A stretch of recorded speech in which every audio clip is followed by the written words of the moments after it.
Nagarjuna episode 24। नया मसीहा। अनंतनगर कबीलेवासी भावुक होकर नागार्जुन को देख रहे हैं और उन सब की आंखों में अपने युवराज के लिए प्रसन्नता के आंसू छलक आए। सब यही सोच रहे होते हैं कि क्या ये वही नागार्जुन है जो अतीत में कभी बिल्कुल लापरवाह हुआ करता था। अभी तक उन्हें इस विषय में थोड़ी बहुत जानकारी अवश्य थी कि उनके युवराज के स्वभाव में परिवर्तन आ चुका है, परंतु ये नहीं पता था कि अब उसमें एक बिल्कुल नया व्यक्तित्व जागृत हो चुका है जो उसके पिछले व्यक्तित्व से बिल्कुल ही भिन्न है। अतीत में नागार्जुन एक ऐसा युवक था जिससे किसी को भी कोई आशा नहीं थी।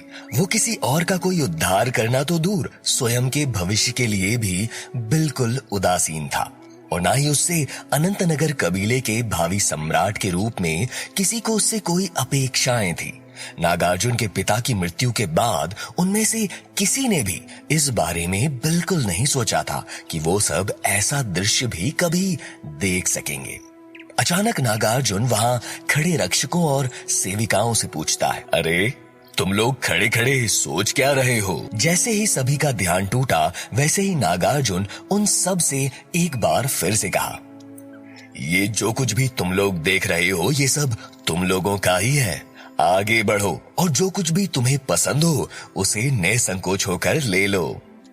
परंतु वो सब अचंभित होकर नागार्जुन की तरफ देख रहे हैं, जैसे अभी भी उन्हें इस पर विश्वास न हो रहा हो। युवराज, कहीं आप हमारे साथ कोई उपहास तो नहीं कर रहे हैं ना? या फिर आप हमें उपहार दे रहे हैं? हम तो कबीले के राज परिवार के केवल दास दासियां हैं, भला हम इतने बहुमूल्य उपहार कैसे ले सकते हैं? तभी नागार्जुन वहां उपस्थित सभी नागरिकों को संबोधित करते हुए कहता है, ये सब व्यर्थ की बातें हैं। तो क्या हुआ अगर तुम लोग सेवक और सेविकाएं हो? इस कबीले में सभी निवासी एक समान हैं, कोई भी किसी से छोटा या बड़ा नहीं है। चाहे राज परिवार का कोई सदस्य हो या फिर एक सामान्य नागरिक, सभी एक समान हैं। इसीलिए सबके साथ समान व्यवहार ही किया जाएगा। इसीलिए मैं अनंतनगर का राजकुमार तुम लोगों को ये वचन देता हूँ कि मेरे राज में सभी एक समान होंगे और सभी को समान अधिकार प्राप्त होंगे। ये कहते हुए नागार्जुन उस बड़े थैले में से कई सारे उत्तम प्रकार के वस्त्र निकाल कर लाता है और उन सभी के सामने उसका ढेर लगा देता है। वो सभी वस्त्र भी बिल्कुल वैसे ही हैं जैसे नागार्जुन इरावती और नियति के लिए लेकर आया है। ये सब तो वास्तव में सफेद रेशम से बने वस्त्र हैं। ये सभी उच्च गुणवत्ता वाले वस्त्र हैं। वे सभी लोग आपस में फुसफुसाना शुरू कर देते हैं, लेकिन तभी वे संकोच में कहते हैं, युवराज, हमारे पास इन वस्त्रों को पहनने की योग्यता नहीं है। इस पर नागार्जुन एक कोमल मुस्कान के साथ कहता है, जब मैं कह रहा हूं कि आप सभी को समान अधिकार है तो फिर किसी योग्यता के होने न होने का प्रश्न ही नहीं उठता। आप अनंतनगर कबीले से हैं, इसीलिए यहाँ के हर संसाधन पर आपका समान रूप से अधिकार है। और फिर नागार्जुन उन सभी रक्षकों की ओर देखकर कहता है, अनंतनगर की सुरक्षा का भार सदैव तुम सब पर रहा है और तुम सब भी हमेशा पूरे तन मन और कठिन परिश्रम के साथ अनंतनगर की सुरक्षा करते आए हो। मैं इस सेवा भाव को कभी भी नहीं भूल सकता। इतना कहकर नागार्जुन उसी थैले के साथ रखे एक और थैले में से कुछ कवच निकालता है। ये सभी लौह धातु से निर्मित काले कवच हैं। काले लौह कवच, ये कैसे संभव है? और वो भी एक नहीं, इतनी अधिक संख्या में। रक्षकों का दल फटी आंखों से उन सबको देख रहा है और बैजू, जिसने अभी अभी नागार्जुन के कबीले को अभावों में रहते रहते तंग आकर सबके सामने छोड़ने की घोषणा कर दी थी, उसकी अवस्था तो धोबी के कुत्ते जैसी हो गई, जो अब घबराहट में ये निर्णय नहीं ले पा रहा होता है कि क्या वास्तव में उससे बड़ी भयंकर भूल हो गई जो उसने सार्वजनिक रूप से न केवल बुद्धिमानी दिखाते हुए अनंतनगर कबीले को छोड़कर अंशुमान के पक्ष में जाने की घोषणा की, बल्कि सबके सामने अपने ही युवराज नागार्जुन का उसकी निर्धनता के आधार पर अपमान भी किया।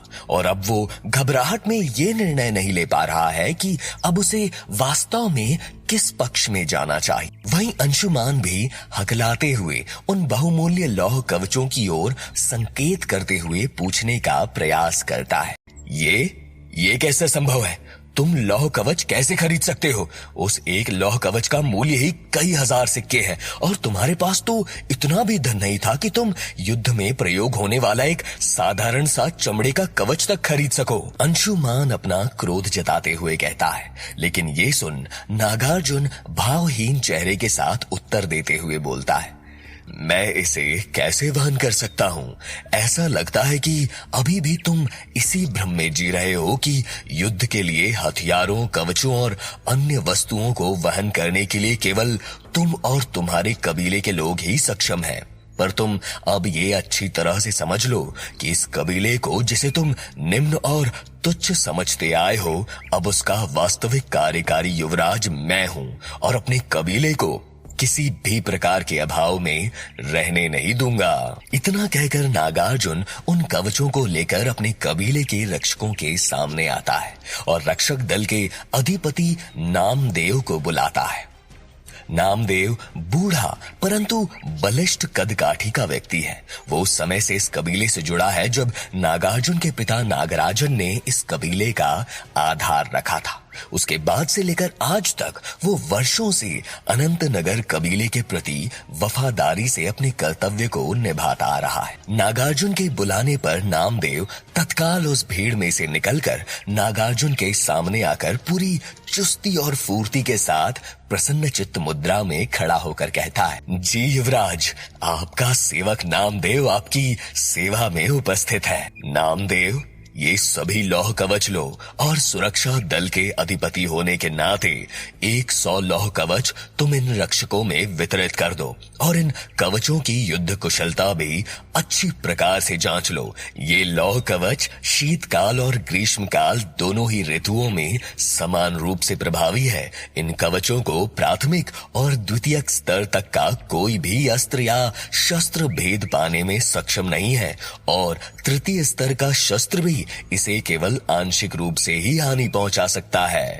भविष्य में अनंतनगर कबीले की सुरक्षा इन्हीं पर निर्भर करेगी। फिर इनके परीक्षण के बाद पूर्ण रूप से संतुष्ट हो जाने पर मुझे बताना। बाकी बचे हुए सभी रक्षकों के लिए भी फिर लौह कवच तत्काल रूप से उपलब्ध करवा दिए जाएंगे। नागार्जुन के इस नए रूप को देखकर नामदेव की आंखों में खुशी के आंसू आ जाते हैं। इस समय उसे नागार्जुन में उसके पिता नागराजन की छवि दिखाई पड़ रही है और वो उसी विनम्रता के साथ नागार्जुन से कहता है, आपके पिता अवश्य ये दृश्य स्वर्ग से देख रहे होंगे और ये सब देखकर वो निश्चित रूप से आप पर गर्व कर रहे होंगे। नागार्जुन का परिवार ही नहीं बल्कि कबीले के प्रत्येक व्यक्ति की आंखों में नागार्जुन के प्रति गर्व और सम्मान दिखाई दे रहा है। लेकिन वहीं दूसरी तरफ बैजू अवाक खड़ा नागार्जुन को देख रहा है और मन ही मन सोच रहा है कि ये कैसे हो सकता है। उसने सोचा था कि ताम्र कवच तो अत्यंत बहुमूल्य है और अनंतनगर में रहने पर वो किसी भी प्रकार से इसे प्राप्त करने में सक्षम नहीं हो सकता था और यदि उसे वो चाहिए तो उसे अनंतनगर कबीले को सदा के लिए छोड़ना ही होगा।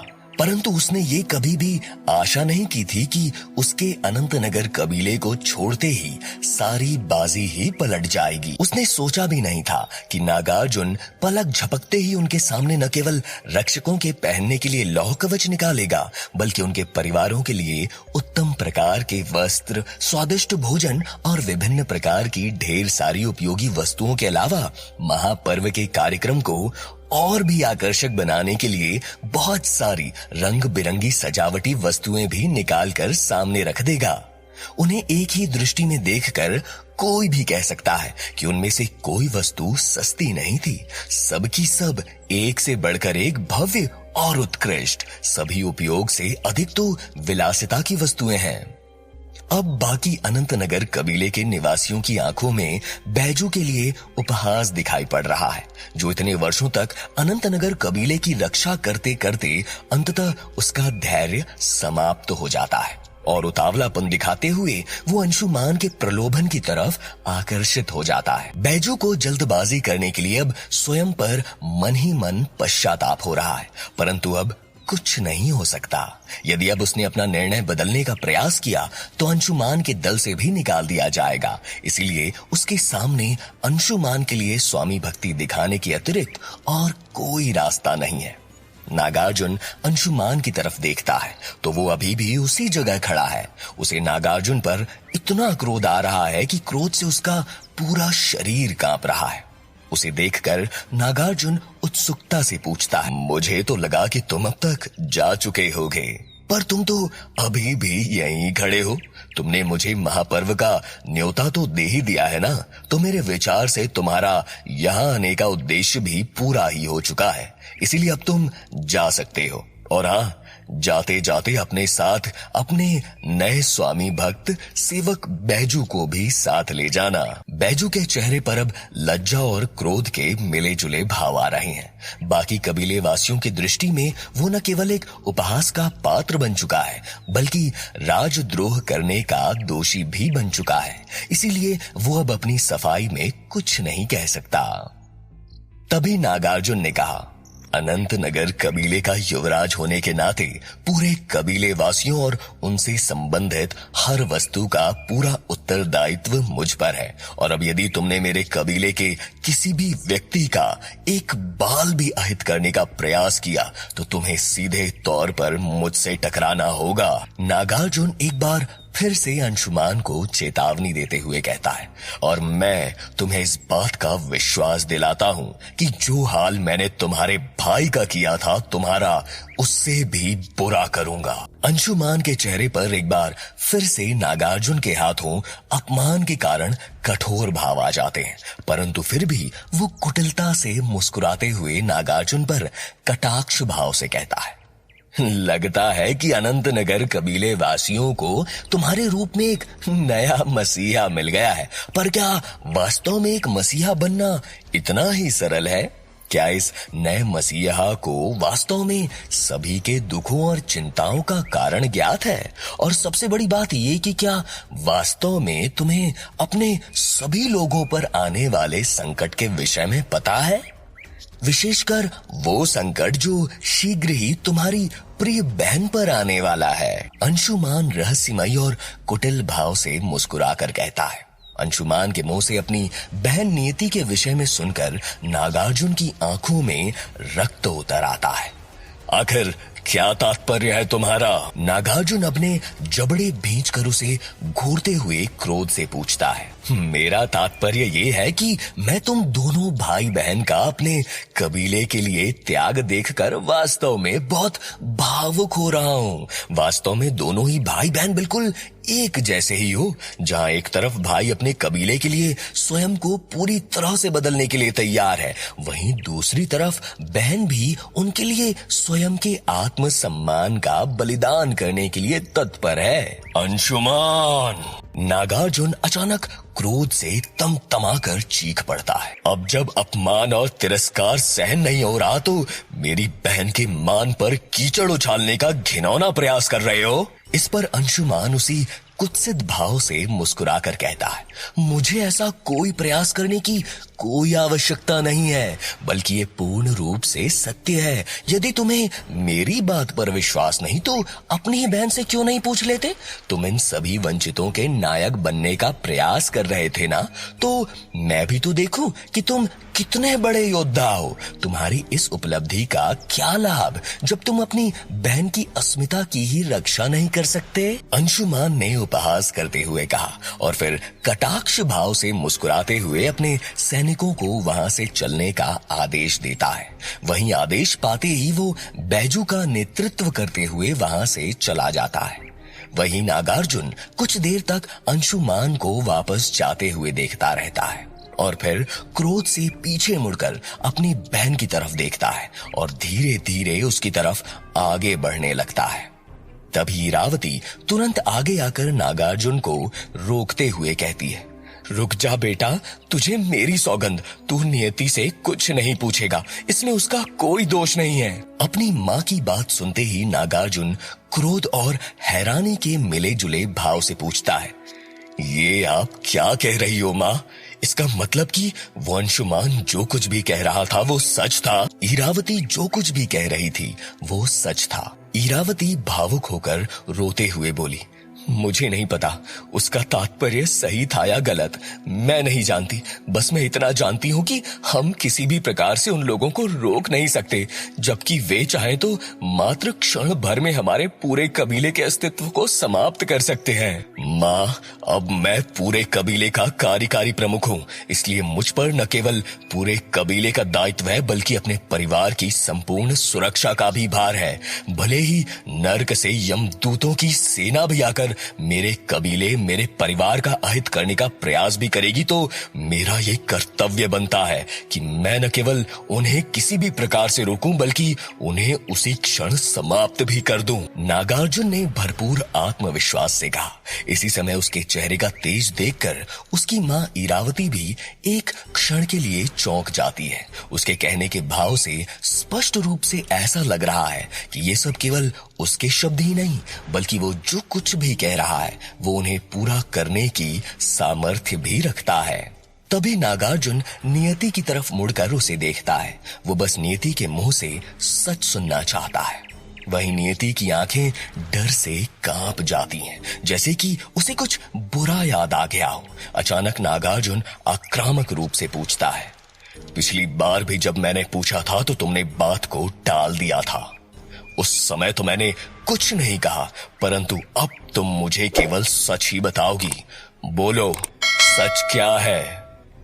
नागार्जुन के आक्रामक तेवर देखकर नियति का कोमल शरीर कांपने लगता है और उसके होठों से वो नाम निकलता है, तमराज मकराक्ष।